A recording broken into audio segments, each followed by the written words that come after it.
This week on NHRA Today, Division III's finest fight it out over the fourth, while a horde of half-scale heroes battle at Bunker Hill.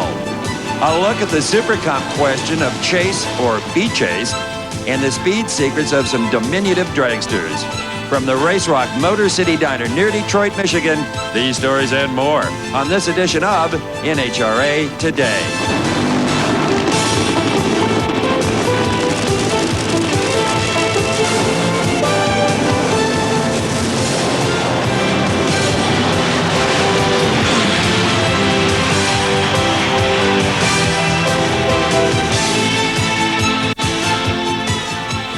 Over the years, our travels have allowed us to discover some fascinating collections of race cars, from the hallowed halls of the Indianapolis Motor Speedway Museum to the historic displays at the Nations Museum, the Smithsonian Institution, to the treasure trove of quarter-mile legends at the Garlett's Museum. But none of these places could also offer up everything from burgers and fries to designer pizzas. That distinct difference can be found in the Motor City at the Race Rock Diner, where decor is hard driving and fast food takes on a whole new meaning. Hello everyone and welcome to this edition of NHRA Today. I'm Steve Evans. In the next half hour, we are going to take you on a royal tour of this rather racy restaurant. We'll show you how fast cars become ceiling hangers and normally vocal drivers become muted mannequins encased in glass. We'll also show you some divisional racing. We'll take you to the largest gathering ever of junior dragsters, and we'll have some small little speedy sprinters from California. But what better way to start this show than to introduce you to the man who's responsible for all of this, Bobby Moore. Bobby, you must love racing. I sure do, every kind of racing, and that's why I built this whole thing, to make a museum for everybody to see where they can get right up close and touch and feel and really see what it's like. And everything in American racing is represented here virtually. Like you see here, we got everything from Mario Andretti's car, and oh, by the way, Mario, Michael, and Jeff all drove that car. We've got Steve Woomer's unlimited hydroplane, the Winston Eagle, Joe Motto's dragster, the Wine Punch Funny car. We got everything. And you haven't neglected dirt track cars or Winston Cup cars? No, we've got Mike Stryker's 1991 USAC midget car over there on the wall. We've got rear ends out of NASCARs, suits from NASCAR drivers, you name it, we've got it. How did you get the cars and the suits? Guys don't part with that stuff easily. It was hard at first. It was a lot of talking, a million phone calls, and now a lot of people are donating things in here that you see. You know, in the bar here, they actually have electric slot cars racing around. Well, recently, we encountered a group in California that raced those same kind of cars, a little bit bigger, in a straight line. In 1990, a pair of drag racing fans formed the National Scale Drag Racing Association to straighten one thing about slot car racing out. This came about because I had my own kids, and we were kind of sitting around trying to think of something to do, and we just liked drag racing. So we built our own track in the backyard, started racing the kids, and then the word got out and other people wanted cars, and it just started going from there. We missed drag racing in the off season, and we didn't have anything to fill the place of it. And it turned out to be something that's now a big deal, and we're enjoying it a lot. Modeled after the NHRA structure, the NSDRA now has 7 classes ranging from competition eliminator to top fuel, in 1/24th to 1/25th scale, of course. And the participants are as varied as the cars. My dad started racing, so I guess I got used to it, so I started one too. I've used a 15-year-old chassis design that incorporates a rear suspension for weight transfer and front suspension for more realism. When it takes off the line, it jerks the front wheels a little bit, and it's got an old-style drop pickup. I race too. I come down and race once in a while with kids. I like beating my sister and my brother because it's fun. And like the real sport of drag racing, the hobby has also gone high-tech, complete with rule book, computerized timers and scoreboards, and sophisticated racing machines. What we're running here is basically some scale cars, which look exactly like the real ones, as close as we can make them. These cars use some special wound armatures and some special magnets and things to reach some fairly good speeds and quick times, less than a second, down basically a scale quarter-mile track. Each car participating at any of the 10 events on the schedule must first pass a tech inspection. Tires are legal, width is right, got the rear front and rear wings on it. Now we'll turn the machine on. Zero it. Big tires, it's 124 grams. That's because of that big motor, isn't it? All right. You're legal. Then progress through qualifying and eliminations. Can you tell me what I ran, Doug? I'm number 16 in top field. Yeah, you did good, man. Let me check it out here. Ken? Yeah, you got a 971, 43.54. And points are awarded throughout the season. By doing a point system, you kind of hook your racer into trying to compete for the big goal at the other end to be the champion. The sanctioning body is also working very hard at getting more kids involved.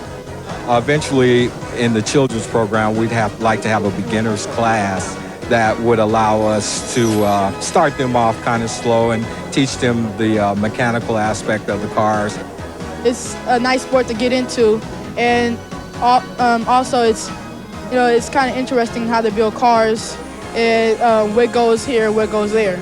It develops pride, it develops a sense of accomplishment, it develops playtime can be a constructive time for learning.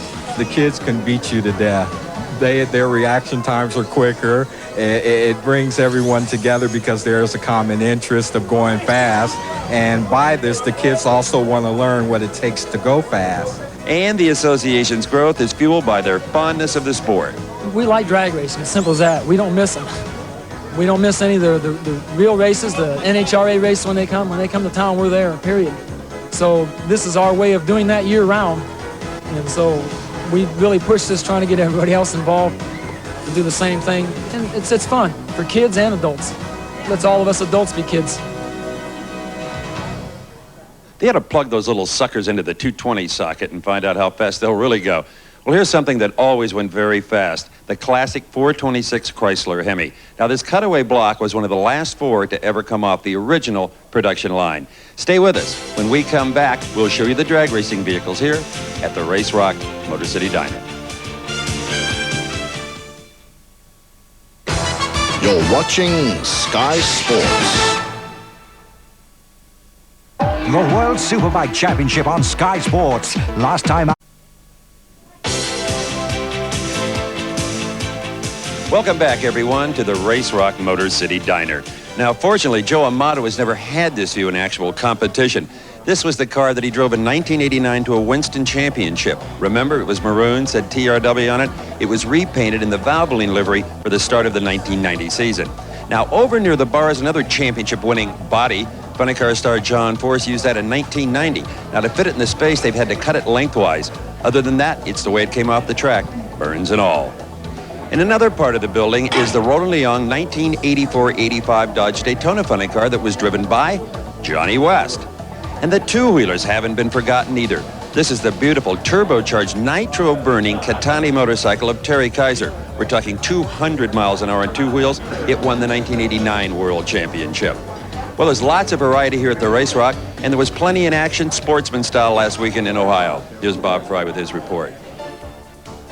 There are a lot of families involved in the sport of drag racing. We've seen fathers and sons, husbands and wives, even mothers and sons all win on the NHRA drag racing trail. But there aren't a lot of families that include father, mother, and son and can say they've all been to national championship finals. But then again, there aren't a lot of families like the Jacksons. Bill Jackson has been racing for 31 years. In his best season, 1991, he won Super Comp at the Keystone Nationals and finished 9th in Winston Championship points. His wife, Mary Ann, has been racing for 3 decades, too. She was a member of the Dodge factory team back in the 60s and posted a runner-up finish at the 1990 U.S. Nationals in Super Gas. Their son, Joe, has already 15 years of experience under his belt. He claimed a runner-up finish in Super Comp at the 1988 LeGrand Nationals. Now, after 5 years of trying to get back to the national event finals, the junior member of the team knows how hard it can be to win in Super Comp. It's pure luck to get into a final at NHRA National Meet because all the drivers are so competitive. You know, I mean, I've had times where I've had 4-0 lights and get beat. After 30 years of breakouts and breakdowns, winning and losing, the elder Jacksons have no idea when they'll stop racing. I always said when I quit having fun, I'm going to quit. I'm still having fun, and we have a new dragster ordered, and I guess we're planning on having some more fun. If we're home for a couple weekends, I think it's pretty boring. I like to be home, but I love this more. In this racing clan, every member does something a little better than the other. ET-wise, he's doing the best. Reaction time, I'm doing the best. Luck-wise, she's the best. Marianne and Joe could have used a little more luck as they were eliminated in round one. Dear old Dad went out in the second stanza. On the way to the Supercom final, rain paid a visit late in the afternoon, and this one was finished under the lights. Newcomer Chuck Walker in the near lane beat John Whaley on a double breakout. This is only my fourth Super Comp race ever, so I'm pretty happy. I've been bracket racing for 15 years and thought I'd give this a try. Now, here are the rest of the winners from Division 3. For NHRA Today, I'm Bob Fry. As you well know, it's not hard these days to find bar and grills with a lot of stuff hanging on the walls. Seems like a new chain springs up every month, but usually it's just a hodgepodge of reproductions. Here at the Race Rock, it's the real thing.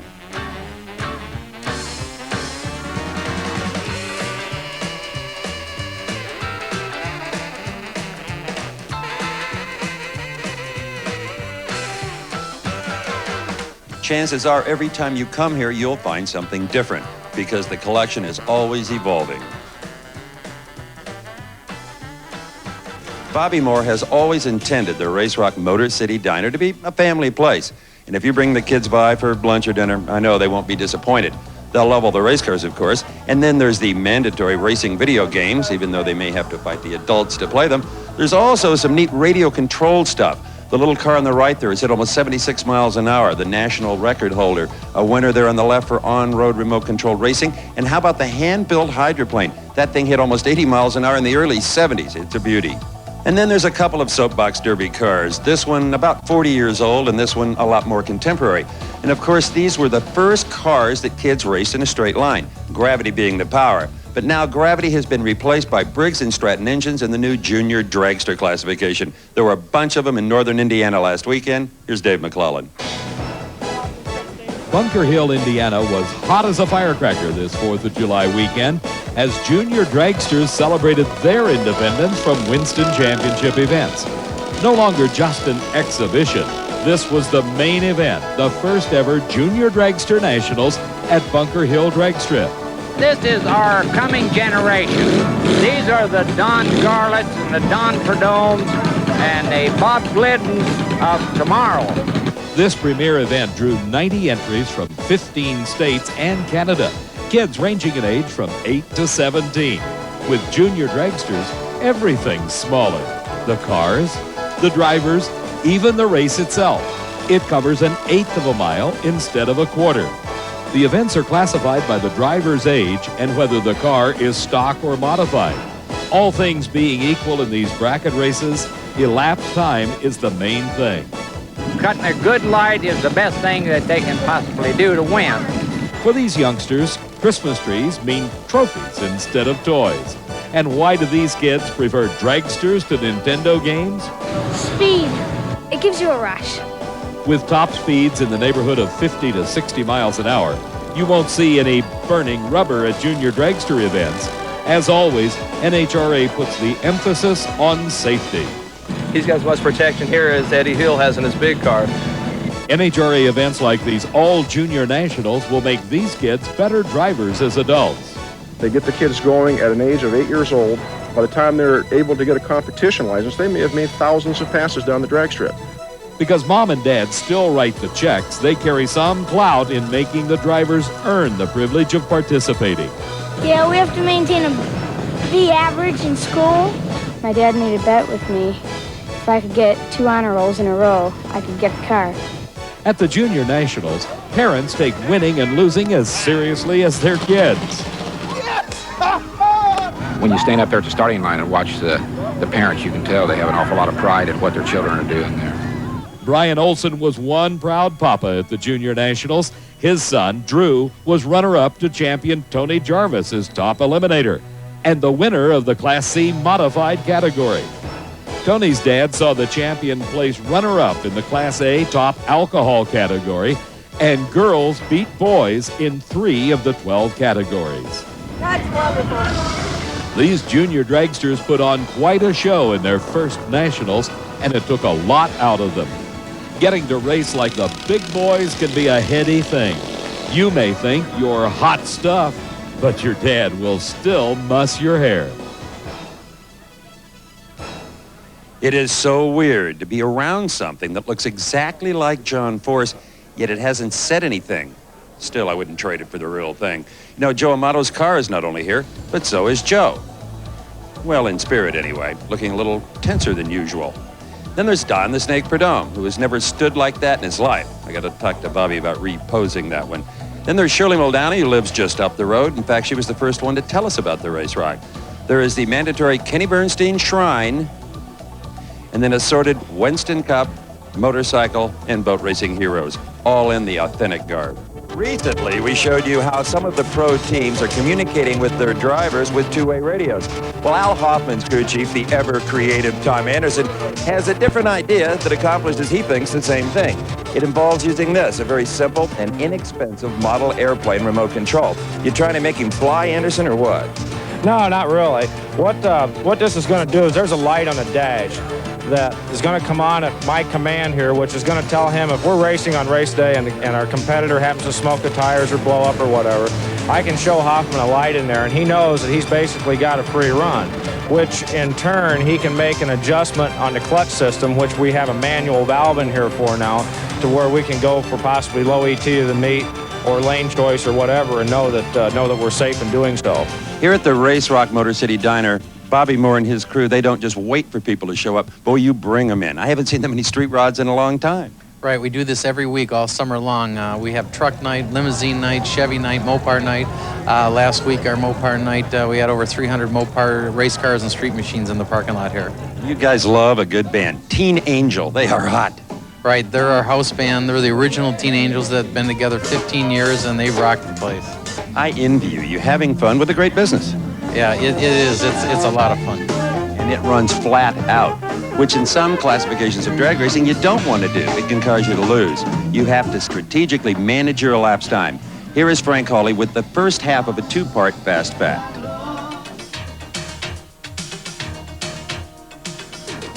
Super category racing developed as a form of heads-up bracket racing for different types of cars so they could compete on an equal basis. There's three categories: Super Comp, Super Gas, and Super Street, and all three are restricted to how fast they can run. As an example, this Super Comp dragster can't run faster than 890 or the driver breaks out and he loses. To help the drivers run the numbers so they don't have to control the throttle with their foot going down the track, the racers developed a system called a throttle stop. It goes underneath the carburetor and controls how much air goes into the engine, thereby controlling the amount of power as the car goes down the track. It's controlled by this box on the dashboard. Now the driver can change when the throttle stop comes on, how long it's on, and when it goes off, and dial that car in for that perfect 890. But there's another way to use a throttle stop. How could you have a 990 Super Gas car that runs over 150 miles per hour? Well, that's a different racing strategy, and we'll talk about that next week. Well, they're rocking outside and I'm racing inside. But unfortunately, we're out of time for this week's show. We'll be back. We'll take you to the General Motors Tech Center, where we will create a performance block from scratch, molten metal and everything. We'll have a profile on Pro Stock driver Vince Curry, and we'll take a muscle car side trip with funny car driver Kenji Okazaki. For all of us here at NHRA Today, I'm Steve Evans. See you then on TNN. NHRA Today is a presentation of Diamond B Sports.